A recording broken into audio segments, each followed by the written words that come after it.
ఒకప్పుడు స్టార్ హీరోలతో వరుసగా సినిమాలు తీసిన బండ్ల గణేష్ టెంపర్ సినిమా తర్వాత ఇప్పటి వరకు సినిమాలేం తీయలేదు. కెరీర్ మొదట్లో కమెడియన్ గా నటించిన బండ్ల గణేష్ కాలక్రమేణా నిర్మాత అవతారం ఎత్తి పవన్ కళ్యాణ్, ఎన్టీఆర్, రవితేజ, రామ్ చరణ్, అల్లు అర్జున్ లాంటి స్టార్ హీరోలతో సినిమాలు తీసి ఒక వెలుగు వెలిగాడు. ఈ మధ్య పవన్ కళ్యాణ్ గురించి ఒక ట్వీట్ పెట్టి వార్తల్లోకి వచ్చాడు. తాజాగా ఒక మీడియా సంస్థకు ఇంటర్వ్యూ ఇస్తూ కొన్ని సంచలన వ్యాఖ్యలు చేశాడు. గతంలో ఒకసారి హీరో రవితేజను మోసం చేశానని అంగీకరించాడు.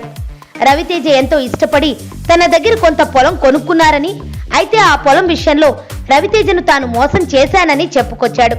అంతేకాకుండా ఎన్టీఆర్ బాద్షా సినిమా ద్వారా తాను దారుణంగా నష్టపోయానని, అప్పటి నుండే ఎన్టీఆర్ కు తనకు మధ్య విభేదాలు వచ్చాయని అన్నాడు. ఇక తనకు దేవుడి లాంటి వాడైన పవన్ కళ్యాణ్ కు ఎవరూ అవసరం లేదని, తన సమస్యలను తాను పరిష్కరించుకోగలడని బండ్ల గణేష్ చెప్పారు. అలాగే ఇండస్ట్రీలో ఒక దర్శకుడు రాత్రంతా మందు కొడుతూ డ్రగ్స్ తీసుకుంటూ ఉంటాడని, అతనితో సినిమా తీయడం తన దురదృష్టమని అన్నాడు. ఆ దర్శకుడి పేరు మాత్రం బయట పెట్టలేదు.